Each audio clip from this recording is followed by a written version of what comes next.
Everyone on day number 21 of insights on homoeopathy. So આજે હું વાત કરીશ ઓબેસિટી ઉપર. મતલબ કે ઘણા લોકોને વેઇટ લોસ કરવું હોય છે, ક્વેરી આવતી હોય છે કે શું તમારી પેથીમાં વેઇટ લોસ માટે મેડિસિન છે. So first of all weight લોસને સાઈડમાં મૂકીને આપણે વેઇટ ગેઇનના કારણો સમજીએ. So first of all is clinical condition. કોઈ રોગ છે તમારી બોડીમાં જેના લીધે વેઇટ ગેઇન થતું હોય. ફોર એક્ઝામ્પલ પીસીઓડી છે અત્યારે મોસ્ટ કોમન, હાઇપોથાઇરોડિઝમ છે, હાઇપર ઇન્સ્યુલિનેમિયા છે, મતલબ કે એમાં ઇન્સ્યુલિનનું લેવલ તમારા બોડીમાં ઇન્ક્રીઝ થઈ જતું હોય છે જેના લીધે શુગર લેવલ ડ્રોપ થાય અને તમને વધારે ને વધારે શુગર ખાવાની ક્રેવિંગ થતી હોય છે. કુશિંગ સિન્ડ્રોમ છે. આ બધા અલગ અલગ ક્લિનિકલ કન્ડિશન છે જેના લીધે વેઇટ ગેઇન થતું હોય છે બિકોઝ હોર્મોન ઇમ્બેલેન્સ થાય છે, રાઈટ. સો આમાં બેઝિકલી આપણે રોગને ટ્રીટ કરવો જોઈએ, ના કે વેઇટ લોસ પર ધ્યાન આપવું જોઈએ. એકવાર રોગ ટ્રીટ થઈ જશે ને, ડિઝીઝ ટ્રીટ થઈ જશે ને, તો વેઇટ લોસ ઓટોમેટિક થઈ જવાનું છે, રાઈટ.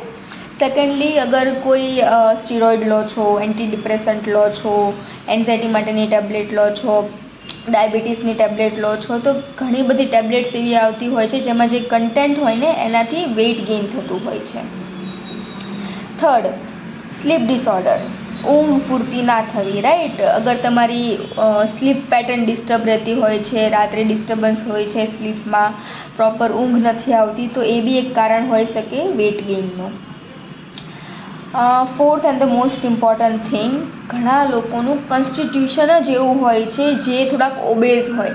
ફોર એક્ઝામ્પલ આપણે જોઈએ ને તો ઘણા લોકો બાળપણથી જ તે પતલા હોય અને પછી બી એડલ્ટહુડમાં બી પતલા જ હોય, રાઈટ. એનું વેઇટ ગેઇન થાય જ નહીં. તો ઘણા લોકો એવા બી હોય જે પહેલાંથી જ તે થોડાક હેલ્ધી હોય, બોડી ટાઈપ થોડુંક હેલ્ધી હોય.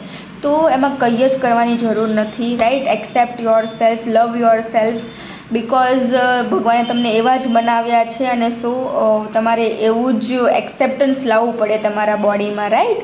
Thank you so much.